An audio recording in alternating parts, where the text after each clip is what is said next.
சொர்க்கம் சொர்க்கம் இன்னி உண்டோ சொர்க்கம்.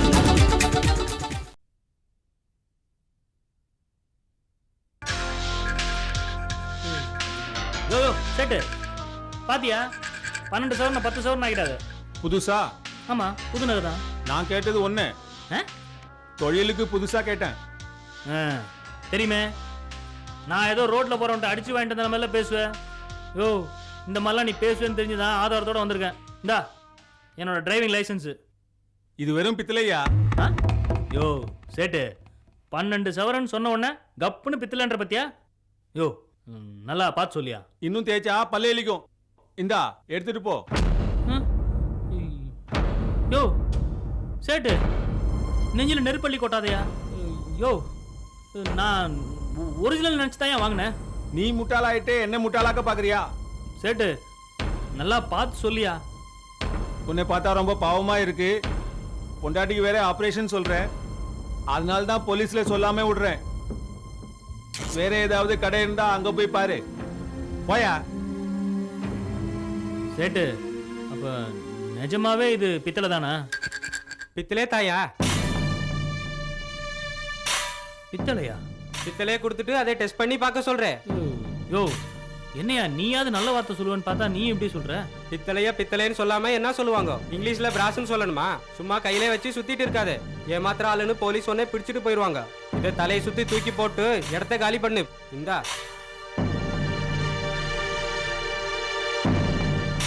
பித்தளையா?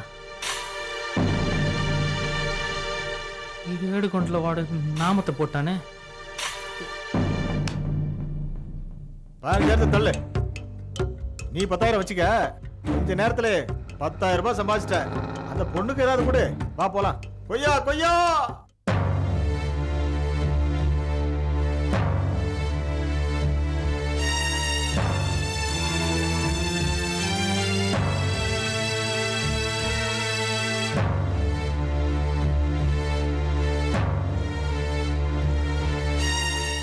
கீதா கீதா வந்துட்டீங்களா? ஏன் இவ்ளோ லேட்டு? என்னால சுத்தமா முடியல. என்ன வெறும் கையோட வந்திருக்கீங்க? ரிஷி சார் வீட்டுக்கு போலையா? எனக்கு உடம்புக்கு முடியலன்னு தானே உங்களை அங்க போய் பணம் வாங்கிக்கிட்டு அப்படியே மருந்து மாத்திரை டிஃபன் எல்லாம் வாங்கிட்டு வர சொன்னேன். இப்படி வெறும் கையோட வந்திருக்கீங்க. லெட்டர் கொடுத்தனே, பணம் கொடுக்கலையா? கொடுத்தாங்க. எவ்வளோ? 25,000 ரூபா. அட பாவி, 25,000மா? வெறும் டிஃபன் மருந்து மாத்திரை வாங்குறதுக்கு எதுக்கு அவ்வளவு பணம் வாங்குனீங்க? அவர் தான் கொஞ்சம் கொஞ்சமா கொடுத்தா எனக்கு கஷ்டம் தெரியாதுன்னு சொன்னார் கீதா. சரி பணம் எங்க? அப்படியே எதுவுமே வாங்காம வந்திருக்கீங்க. என்னங்க உங்களை தான் கேக்குறேன். கீதா என் மேல எந்த தப்பு இல்ல கீதா, சத்தியமா சொல்றேன். எங்க அம்மா மேல சத்தியமா சொல்றேன். வர வழியில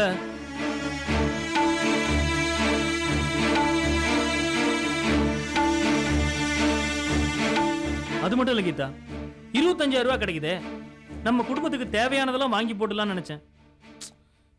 என் நேரம் நான் செய்யறது எல்லாமே தப்பா முடியுது. இன்னும் சீட்டாடுற புத்தி உங்களை விட்டு போவே இல்லையா? கீதா நீ என்ன வேணா சொல்லு, திட்டு அடி, ஆனா நான் சொல்றதெல்லாம் சத்தியம் கீதா. என்னதான் பட்டி போட்டு கொள்ளுவீங்க?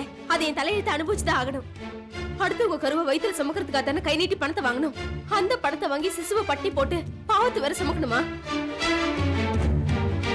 உழைச்சு சம்பாதிக்கிற வக்கு உங்களுக்கு இல்ல. அப்படி சம்பாதிச்சிருந்தீங்கன்னா அந்த அருமை என்னன்னு உங்களுக்கு தெரிஞ்சிருக்கும். அவன் பாடுபட்டு சம்பாதிக்கிற காசு கையில தங்க மாட்டேங்குது. நீங்க என்னடா அடுத்து உங்க காசுக்கு இப்படி பேய அலையறீங்க? போடுங்க முதல்ல. என் கண்ணு முன்னாடி நிக்காதீங்க, எனக்கு பத்திக்கிட்டு வருது. போங்கன்னு சொல்றேன்ல.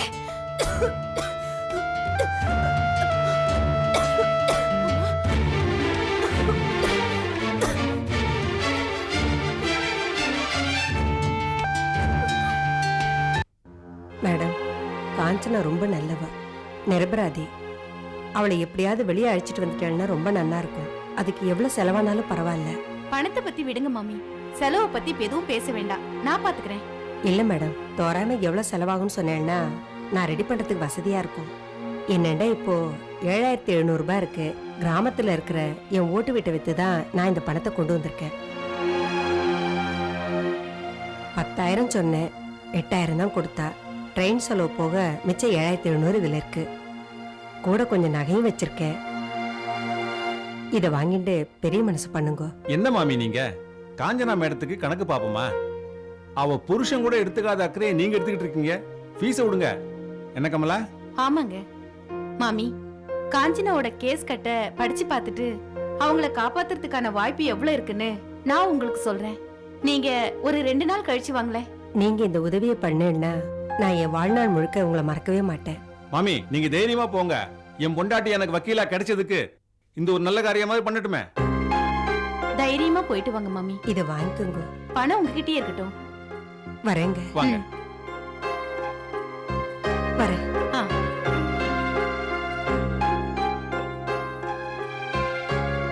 என்ன பேச்சு குத்தல் குத்தலா வருது? அதெல்லாம் ஒண்ணு இல்ல. மேடத்துக்கு ஆறுதலா இருக்குமேன்னு ஒரு ஆதங்கத்துல தான் சொன்னேன். அந்த ஆதங்கம் எங்களுக்கும் இருக்கு. இருந்தா சரி. சரி சரி, நான் கோர்ட்டுக்கு போய் அவங்க கேஸ் என்னன்னு பாத்துட்டு வரேன். நீங்க வீட்டை ஜாக்கிரதையா பாத்துக்கோங்க. பாத்துக்கிறோம்மா. நீங்க செஞ்சது உங்களுக்கே நியாயமா இருக்கா? நீங்க இப்படி செய்வீங்கன்னு நான் நினைக்கவே இல்லை. அப்படி என்னங்க உங்களுக்கு அநியாயம் பண்ணிட்டேன்? உங்களுக்கு தான் அந்த கம்பெனில வேலை போட்டு கொடுக்க சொன்னேனே, இன்னும் கொடுக்கலையா? ஓ, கட்டடம் கட்ட இன்னைக்கு தான் பூமி பூஜை போட்டிருப்பாங்க. அடுத்த வாட்டி வரும்போது வாங்க, நான் வேலை வாங்கி தரேன். எனக்கு அந்த வேலை வேண்டாங்க. என்னது வேலை வேணாமா? இவ்வளோ காலமும் காஞ்சனாமா போட்ட உப்பத்துன்னு வளர்ந்த உடம்பு இது. அவங்களுக்கு துரோகம் பண்ணிட்டு என்னால உயிர் வாழ முடியாது. நான் தெற்கு சிமிலிருந்து வந்தவன். நீங்க செய்யற அநியாயத்தை பார்க்கும்போது என் ஈரக்கொலை நடுங்குதியா? நீங்க செஞ்சிருக்கிறது கடவுளுக்கு அடுக்குமா? யோ, என்னையா கொஞ்சம் கூட மரியாதை இல்லாம அடுக்குமா கொடுக்குமானே? நீ எதுக்காக இங்க வந்தியோ அந்த விஷயத்தை மட்டும் சொல்லிட்டு வெளியே போ. அம்மா, உங்ககிட்ட பேசல, ஐயா கிட்ட பேசுறேன். ஐயா, காஞ்சனாமாவை காப்பாத்த போறேன்னு சொல்லித்தானே நிலத்தை லீஸு கூட போறேன்னு சொன்னீங்க. இது வரைக்கும் அந்த அம்மாவை காப்பாத்துறதுக்கு ஒரு நடவடிக்கை எடுத்தீங்களா? சொல்லுங்க ஐயா. சரி, அதுதான் இல்ல. அந்த மகாலட்சுமிக்கு துரோகம் பண்ணிட்டீங்களே, நீங்க நல்லா இருப்பீங்களா ஐயா? வாய மூடியா வேலைக்காரன் நாயே. போனா போதுன்னு பேச விட்டா வாய்க்கு வந்தபடியெல்லாம் பேசுற. நாங்க அப்படிதான் செய்வோம். அதெல்லாம் கேட்க நீ யாரு? அதான் சொல்லிட்டீங்களே வேலைக்கார நாயின்னு. ஆமாம்மா, அவங்க போடுற சோத்தை தின்னுட்டு நன்றி மறக்காம இருக்கிற நாய் நான் தான்மா. ஆனா உங்களை மாதிரி அடுத்தவங்க சொத்தை ஏமாத்தி எழுதி வாங்குற நன்றி கெட்ட ஜென்மம் நாங்க இல்லம்மா. இடியட், எங்க வந்து யார்கிட்ட பேசுற? மரியாதையா வெளியே போயிடு, இல்ல கொன்னுடுவேன். கவிதா, அம்மா, இதெல்லாம் நடக்கும்னு நான் எதிர்பார்த்தாம வந்தேன். சொத்து சொகத்துக்காக எதையுமே செய்யக்கூடிய ஒரு சதிகார கூட்டத்தை சந்திக்க போறோமேன்னு நினைச்சுதாமா வந்தேன். அது நடந்துருச்சுயா, நடந்துருச்சு. ஆனா ஒண்ணு, எங்க அம்மா காஞ்சனாவுக்கு துரோகம் பண்ற யாரா இருந்தாலும் சரி ஐயோன்னு போயிடுவீங்க. அம்மா, என் வயசு கூட மரியாதை கொடுக்காம என்ன கை நீட்டி அடிச்சுட்டே இல்லம்மா. நல்லா இருந்தாயி, நல்லா இரு. முடிவா சொல்றேன், எங்க காஞ்சனாமா பத்திர தெய்வம்.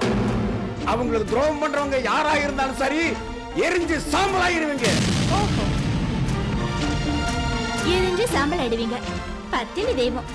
ஏமா, ஒரு பெரிய மனுஷன் எப்படிலாம் நம்மள சப்ஜெக்ட் போறாருன்னு பார்த்தல. இதெல்லாம் யாருனால? உன்னால.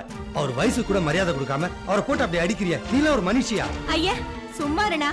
அந்த கிழவ சாப குடுக்குதான் நீ அப்படியே தவிச்சு போற. பேசாத. நீலாம் எப்படி ஒரு பொம்பளையா பிறந்தேன்னு எனக்கு தெரியலையே. காஞ்சனாவை நல்லா ஏமாத்திருக்காங்க. நல்ல நல்ல பாயிண்ட்ஸ் லூப் ஹோல்ல நிறைய இருந்தும் கூட அதை வச்சு அவங்க சரியா வாதாடவே இல்ல. வக்கீல் கிருஷ்ண பெரிய சீனியர் லாயர்னு சொல்றா. அதான் எனக்கும் புரியல. இன்னொரு வக்கீல பத்தி நான் பேசுறது அவ்வளவா நல்லா இருக்காது. இடையில ஏதோ நடந்திருக்கு. காஞ்சனாவோட கேஸ் கட்ட படிக்க படிக்கதான் எனக்கு அதுல உள்ள விவரமே புரியுது. இடையில ஜோடனை பண்ணி அவங்க தப்ப மறைச்சிருக்காங்க. அவங்க விட்ட பாயிண்ட்ஸ் எல்லாம் எடுத்து நாம வாதாடினா காஞ்சனா வெளியே வரதுல எந்த தடையும் இருக்காதுன்னு நான் நம்புறேன். ஐயோ, வயித்துல பால் வாத்த மாதிரி இருக்கு மேடம். கையில வெண்ணெய் வச்சுட்டு நெய் கலைஞ்ச கதையா போயிடுத்து. உங்களண்ட நான் முன்னாடியே வந்து சொல்லியிருந்தேன்னா காஞ்சனாவும் ஜெயிலுக்கு போயிருக்க மாட்டா. அதுக்கு நேரம் வரணும் மம்மி. இதோ என் வீட்டுக்காரன் தான் இருக்காரு, காஞ்சனாவோட கம்பெனி ஆடிட்டர். அவர் கூட என்கிட்ட ஒரு வார்த்தை நீ காஞ்சனாவுக்காக வாதாடுன்னு இந்த நிமிஷம் வரைக்கும் சொல்லலையே. எல்லாம் நேரம் வந்தா சரியாகும் மாமி. நீங்க தைரியமா இருங்க, நம்பிக்கையோட போங்க, நான் பாத்துக்கிறேன். ரொம்ப தேங்க்ஸ் மேடம். நான் வரேன் சார். வாங்க. ஆமா, அது என்ன இடையில என்ன வர்ற? ஆமா, இத்தனை நாள் நீங்க என்கிட்ட ஒரு வார்த்தை சொல்லலையே. உன் மேல எனக்கு நம்பிக்கை இல்லையே. ஓஹோ, இப்ப மட்டும் எப்படி நம்பிக்கை வந்ததா? இப்ப கூட நம்பிக்கை இல்ல. அந்த ஆண்டவன் தான் காப்பாத்தணும். கட்டின புருஷன்ல இருந்து நம்பின கடவுள் வரைக்கும் எல்லாரும் என்ன கைவிட்ட பிறகு நீங்க மட்டும் ஏன் பண்ணி என்ன காப்பாத்தணுங்கிறதுக்காக உங்க வீட்டையெல்லாம் வித்து எப்படியாவது என்ன வெளியில கொண்டு வரணும்னு நினைக்கிறீங்க. நான் உங்களுக்கு அப்படி என்ன பண்ணி செஞ்சுட்டேன்? முன் ஜென்மத்துல நீ நானும் சகோதரியா இருந்திருப்போண்டி. இந்த உலகமே என் காஞ்சனவை கெட்டவன் சொன்னா நான் அதை நம்ப மாட்டேன்டி. நீ நிரபராதி. நீங்களும் நானும் தான் மணி அப்படி சொல்லிட்டு இருக்கோம். இன்னும் கொஞ்ச நாள்ல எல்லாரும் அதை புரிஞ்சுப்பா. புரிய வைக்கிற வரைக்கும் நான் விட மாட்டேன். இதுக்கெல்லாம் காரணம் யார் தெரியுமா? நீ வீட்டுக்குள்ளேயே கொண்டு வந்து உட்கார வச்சிருக்கியே அந்த கிராப்பு தலைக்காரி கவிதா, அவதான். அந்த திருட்டு பைய வக்கீல் கிருஷ்ணன் இருக்கானே, திட்டம் போட்டு உன் வாயால இதெல்லாம் சொல்ல வச்சிருக்கான்.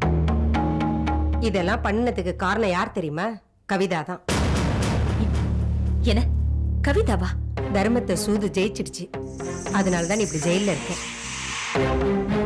மறுபடியும் தர்மம் ஜெயிக்கும், ஜெயிக்கணும், ஜெயிக்க வைப்பேன். அப்ப நீ தலை நிமிந்து வெளியில வரலாண்டி. நீ தப்பு பண்ணல, நிரபராதி. நீ வெளியில வந்தே ஆகணும். தைரியமா இரு. என் உயிரே போனாலும் நான் உன்னை வெளியில கொண்டு வருவேன். மணி, மணி. நீ அழாத. அழுது போதும். உன்னை கண்ணீர் சிந்த வச்ச பாவிங்களும் துரோகிங்களும் தான் இனிமே அழணும். நீ அழக்கூடாது. தைரியமா இரு. அழக்கூடாது. சமத்துல அழக்கூடாது. அழகு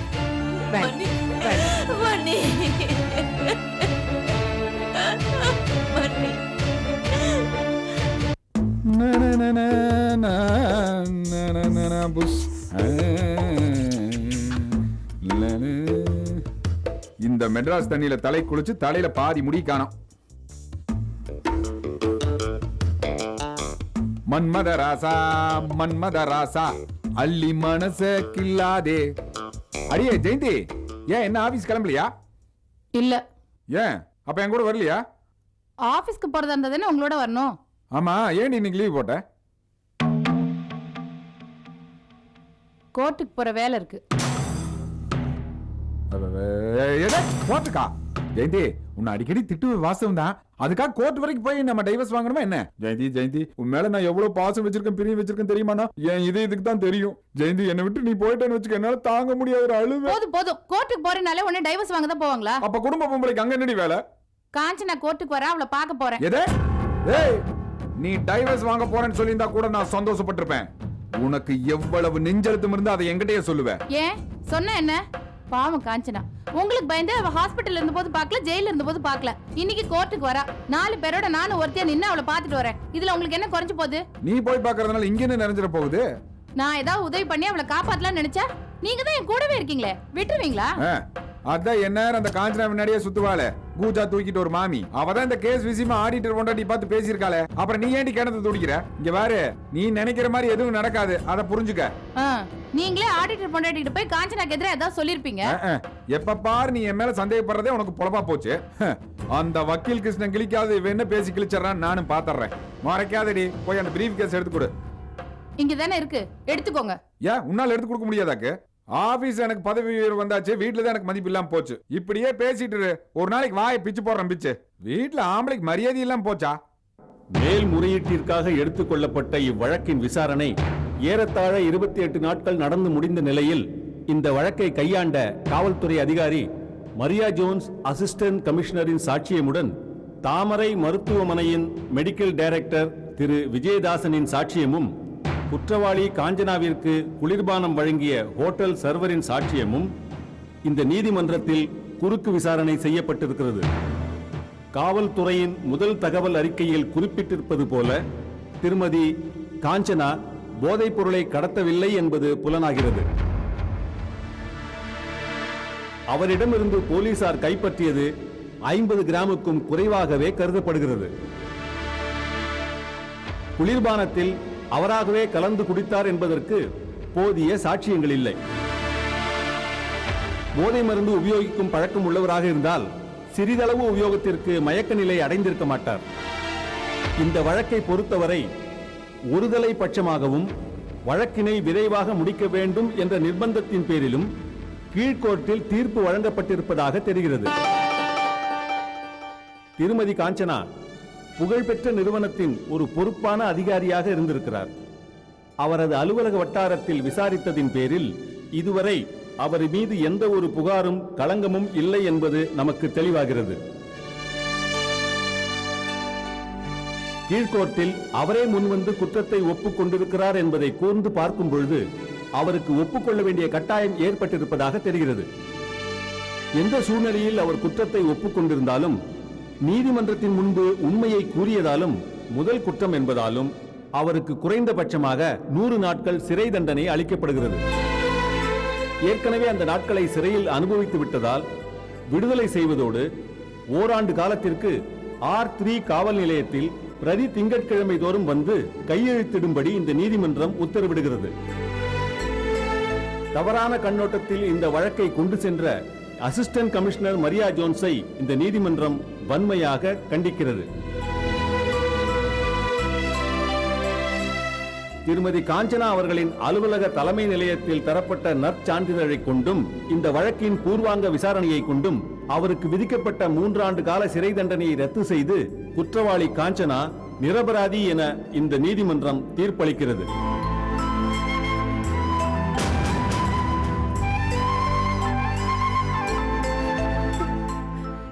உங்களை நான் என்னைக்கும் மறக்க மாட்டேன்.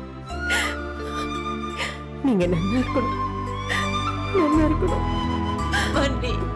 காஞ்சனா, சொல்ல காஞ்சனா, செல்லம் எப்படி இருந்தீங்க? செல்லம் இப்படி